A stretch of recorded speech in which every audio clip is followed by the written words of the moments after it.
Hey there, and welcome to another Dungeon Coach, Dungeon Master breakdown. I'm breaking down session 27 of my Curse of Strahd campaign. There are minor spoilers for Curse of Strahd, at least the way I'm running it.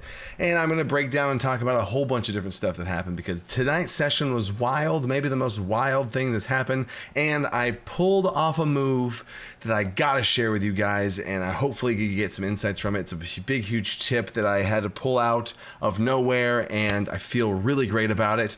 There's a lot of times where we have to throw Hail Marys as a Dungeon Master, and we don't know if it's going to go well or not, and then it goes, but then we at least survive, and then no one found out that we had to come up with something like that.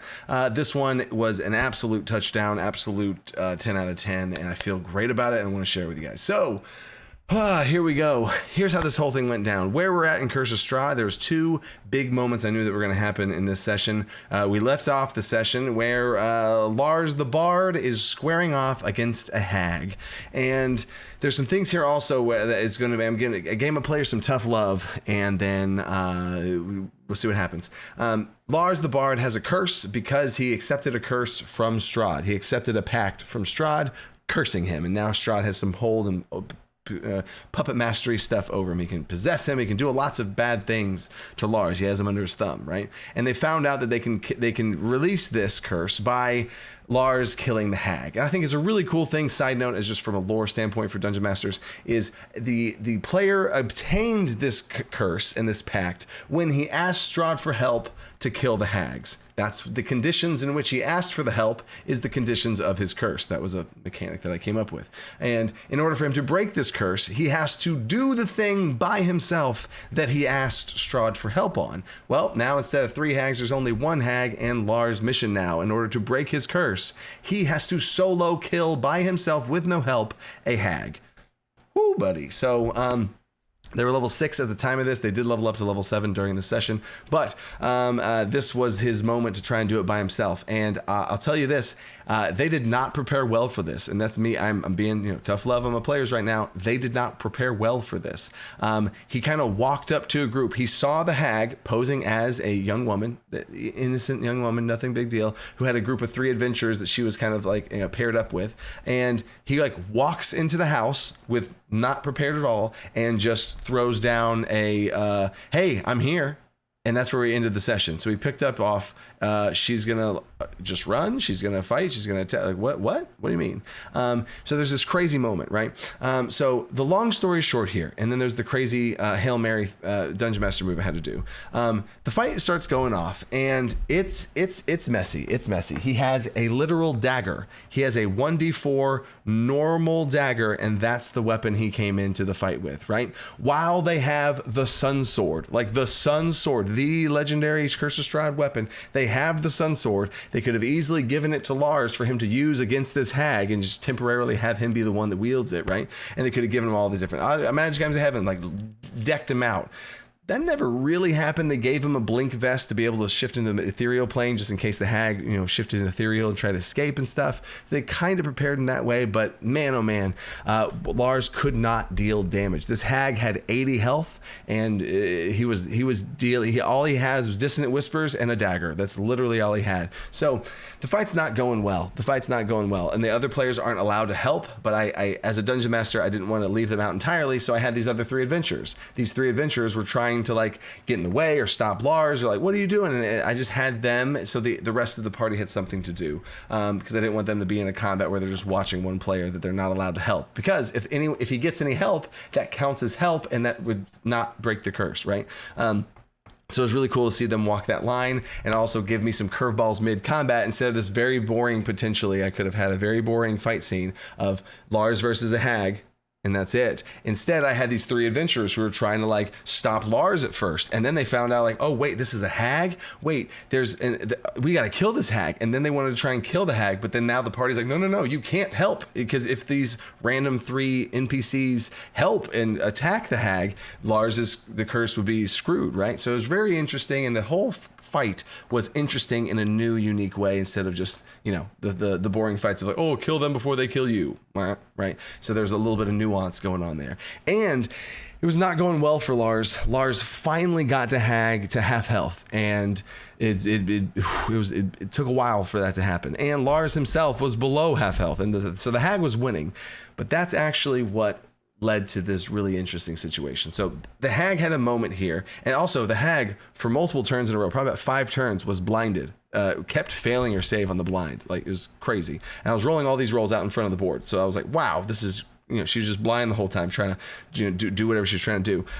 But here's the big moment. Here's the big, huge moment. I hope you take something from, and I hope you maybe can learn a little thing I did on the fly.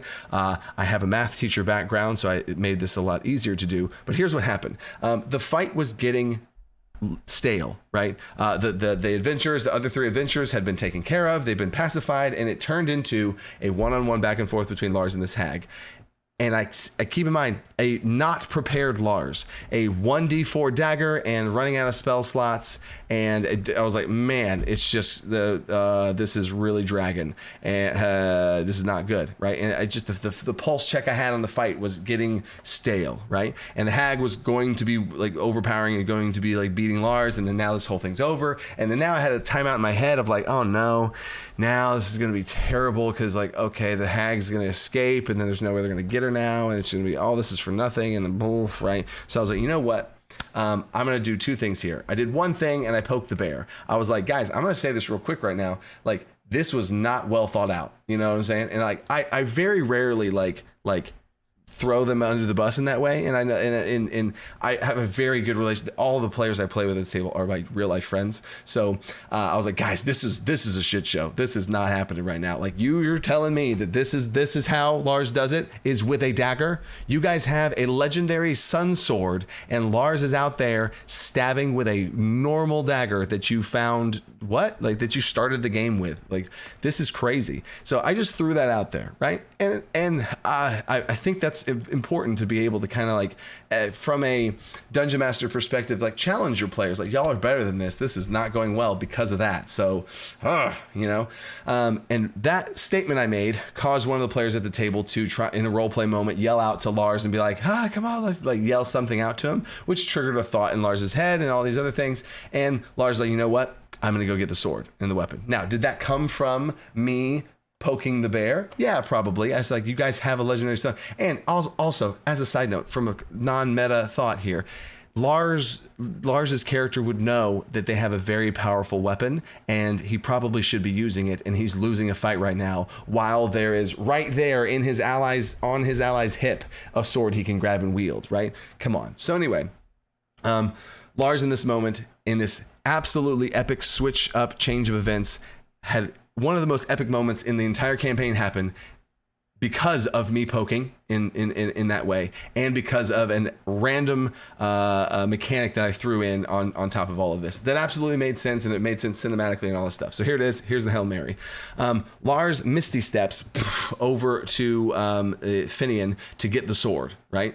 And then now he has the sword. So that was the end of his turn, at the end of other stuff happening. And now the Hag goes forward and she zaps him with some lightning damage, and he's down to 13 health. The Hag has, I think, something like 30 or so health left. No, it had 36 health left. And Lars had 13 health left. It was not looking good. And I was like, the only way that this can happen is if Lars gets the Sun Sword and deals some crazy divine smite, holy damage, big, all the stuff, right? And I was like, but I can't just hand wave it and let him be like, oh yeah, the sword does all this bajillion damage, and then like, yeah, you win. That wouldn't feel good. That wouldn't feel earned. But I had a thought, because Lars is cursed from Strahd himself, right? And then the sword, the Sun Sword, it is the spirit of Sergei. Sergei is Strahd's brother, the one he killed in cold blood to turn him into a vampire. So the Sun Sword, representing Sergei, representing Strahd's brother, is now being wielded by Lars, who is cursed by Strahd. And now Sergei's entire purpose, I just got chills, Sergei's entire purpose is to stop Strahd and undo the terrible evils that have came upon the land now from his own brother doing all of this. So Sergei wants to stand and fight against Strahd, and Lars has the weapon in his hand now. But the interesting part here that I thought about is, all right, Lars it has a pact to Strahd. He is essentially a warlock patron, partially from Strahd. As soon as he touched the blade, I said, it hurts your hand. Like there's a pain in your hand. I didn't deal damage or anything like that yet. I said, but there's a pain in your hand when you hold this thing. And he ran over to it and he's going to go for it. He goes to attack the hag. And I was like, all right, here's how this is going to work. I'm going to give you an opportunity here. You feel a pain in your hand. I want to know if you want to hold that off and like keep that at bay. You can wield the sword just as you've been wielding it, or you can open yourself up to it. You will take damage, but you feel like there's an untapped potential in this sword, in this moment where Sergei wants to stop and kill this hag to break a curse from his own brother, which is the entire purpose of Sergei. There's a surge of holy power in this moment. Do you want to allow that to wash over you? You will get hurt from it. Or do you want to keep things normal? And of course, he's like, I'm a freaking go for it. Hail Mary. So I'm throwing a Hail Mary with a new Dungeon Master mechanic I made up on the fly. And then he's also dealing again. So now I have a moment here where I have to do some very quick dice math as a Dungeon Master. How much damage do I add to this weapon? So here's how I did it. I knew he had to deal 36 damage. And I knew that he had to take less than 13. Whoo, buddy. And I'm not trying to absolutely just set him up for like, okay, you get an automatic win. Like, I want the dice to tell the story. So I could have said some crazy number and thrown out a whole bunch of dice to make sure that he hits the damage. And then that would be a hand wave freebie that I would just give him. I don't want that. I want the dice to tell a story, right? I want a chance for him to off himself and not kill the hag and vice, you know what I'm saying? So here's the mechanic. The sword dealt 1d8 damage just because it's a sword, and then additional 2d8 because extra radiant damage, whatever, right? Cool. So there's 3d8 that he's rolling. So I know right now, oh no, there was another d8 added from the whole, the Strahd aspect of it. I said, because this is a breaking a pact from Strahd, I'm going to give you another d8 specifically for this situation. So there's 4 d8s. Now, quick math on 4 d8s. If you pair a d8 together, 2 d8s is worth 9. That's 18 damage. So I was like, all right, this sword is going to deal on average 18 damage. Okay, so I still am missing another half of that. I'm still missing another 4d8. Crap, right? So that's where I'm at in my head. I know I'm halfway there, but I need another 4d8. So the mechanics baseline of what should happen is 4d8. He'd roll 4d8 damage, and he would not have killed the hag for sure, and he would have been fine, or wouldn't have taken any damage himself. But here's the cinematic moment. I was like, 4 more d8, which again, a d8 and a d8, average of that is 9, which a d8's average is 4.5, 4.5, total of 9, you get the idea. So another 18 damage. So I said, here's the deal. If you want to open yourself up, you can roll an additional 4d8, but you take half the damage dealt. Ooh, wait a second. Oh, now there's that tension, and it landed perfectly. I had to do some scrambles, all this stuff, and it felt so good. And this is one of, maybe in my entire Dungeon Master career, one of my favorite moments of something I have came up with on the fly. The math of it worked. The balance of it worked. I would go back and change nothing. The theme of it worked. The story bits of it worked. The stage was set, and dear God, was it amazing. Because he rolled those 4d8s. I wrote the number in true, Brennan Lee Mulligan style. I wrote the number on the back of an index card of how much damage the hag had. I had it written all the way across. You needed to deal 20 or 36 points of damage, right?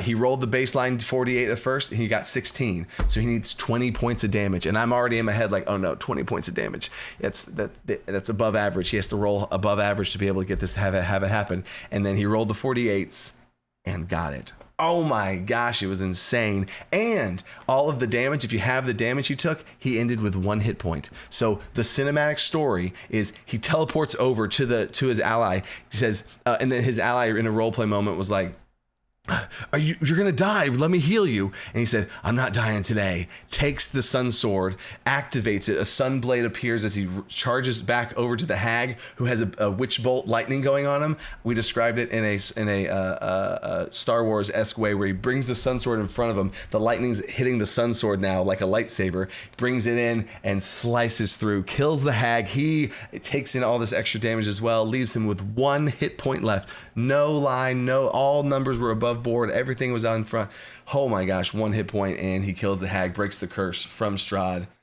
wow, it was insane. So that was super great. And I hope the things you can take away from that is when you have to come up with some stuff about certain numbers, you can try and do that quick dice math, and that helps as far as what goes in my head. And another just little tip there is if you take a D6, 2d6 is worth 7 damage. It's always one higher than the thing. And I could do I'm not going to get into a bunch of math here on that, but quick dice math and little tips and tricks on that helps with some stuff to be able to come up with stuff on the fly like that. So anyway, there's the first one. And that was just the first half of the session. The second half of the session was another huge curveball where the paladin, Pug the paladin, had a meeting with the burgomaster, and this has been a trap card I've been waiting to pull this whole time, is to get Pug alone with the burgomaster, and the burgomaster was going to steal the soul of Pug to replace his Pug as his bodyguard and all this other kind of stuff. So that was a crazy moment to have and get Pug alone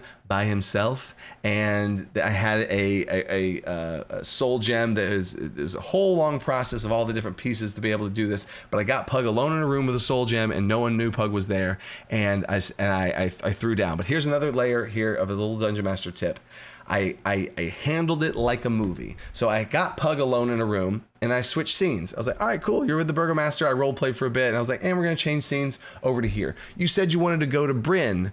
Bryn, in the new NPC I added into the city of Vallaki, is a soul gem crafter. She uses soul magic, and she crafts gems and all these other things. And she had a really valuable piece of information to tell the group. And one of the party members was like, oh, I'm going to go talk to Bryn. And I was like, sweet. Hold on to that. What is everybody else doing? Oh, you're going to go see the burgomaster? Great. I now have my movie sequence scene, which is just so fun to do and be able to issue out. It feels like a movie, and it's the story that's told is just so cool. And here's what I mean is I had Bryn, who knows a very big secret, talk to one of the player characters, and I had Pug in the room with the burgomaster, and I ran those scenes back and forth at the same time, like in a movie where two people are talking about something, but in the background you find out extra pieces of information. So as I'm going back and forth between these two scenes, I finally reveal with Bryn that Bryn's like, you don't understand. The burgomaster came to me and he asked me to make a crystal that could take someone's soul out of it. I think he's going for Pug. I think he's wanting to replace the captain of the guard with Pug and have Pug be the soulless, mindless vessel. And I think the Pug's in danger. And everyone at the table was like, oh my God.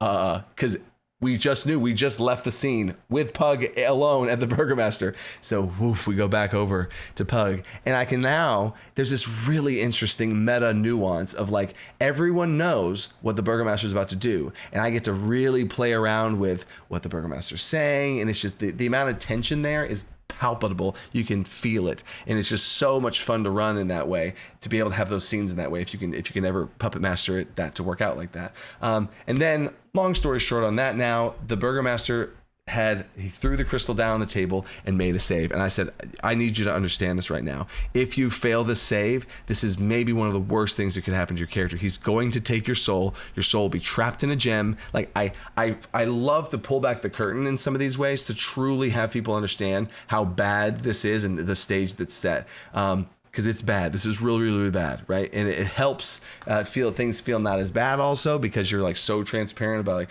this is the state, and the tension. So, oh my God, this is the number you have to hit. I even told them the DC is 16. Like the DC is 16, y'all. You got to beat a 16, and all you have is a +3. Here we go. And they rolled that dice, and then boom, they hit a 17. Oh my God. And then now they rolled for initiative, and now the Pug, and I said, right now, I'm also telling you this.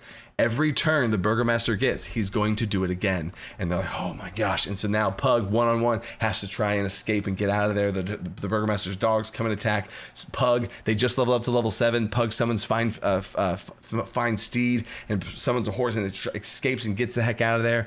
Oh, crazy, right? And then the final part of this whole session was a performance. There was a big, huge performance that was going to be had, and we ended on a lighter note than usual of two performances that were double booked. One performance at this tavern, another performance at this tavern, and it was a fun little bit of the group going to different things and having a little bit of a relaxing thing after such a stressful, high stakes session. We ended with some good fun and some good jokes and stuff like that. And And I'll even say this: the burgomaster made an arrival at the. There's this big, huge performance. The rogue of the group gives a big, huge performance in this big street show, and the burgomaster comes up and they're like, "Exactly, yes. I'll role play the burgomaster," and I'm saying, "Welcome to this is how the adventurers come and they have the and I'm like putting on this whole thing, and then my player's like, "Wait a second, the burgomaster doesn't know who Felix is. Felix the rogue." Felix the Rogue has rogued so much that the burgomaster has never seen Felix. Yes, that's right. The mayor of the town, who has talked to the party countless times, has no idea that Felix is a part of the group, because the player that's playing Felix is playing them truly like a rogue, and they are never around. They are always in the shadows. They never walk around with their group always. They only meet up with their group in secret, and this rogue is playing a rogue more so like I've ever seen a rogue before. So as I say this, I'm fully role-playing the burgomaster. Now Felix is one of the... And they're like, burgomaster doesn't know who Felix is. All right, that's where we're going to end the session. And we all got a kick out of that, because I was like, damn, I got rogued out so bad that I forgot that the burgomaster does not know the rogue, because the rogue has been in the shadows this whole time. So anyway, super fun session, super cool to see everybody in action and throw in the Hail Mary passes of all these different things. So hopefully you learn some pieces and nuggets from that, and we'll see what goes on next time. If you want to see the live plays of this entire thing, it's available on the Patreon. You also can see them for free. It's a completely access for free. You can get on Patreon for free. You can join for free. And as soon as you join for free, you get the link, and then you'll have the link, and you can just watch the videos. It's fine, totally fine. You can stay and become a member on Patreon and support everything I do here. That'd be super cool. Or just join, see, and so you can watch these videos, and you can watch the live plays of all these little breakdowns that I do as well. So anyway, stay creative, think outside the box. Peace.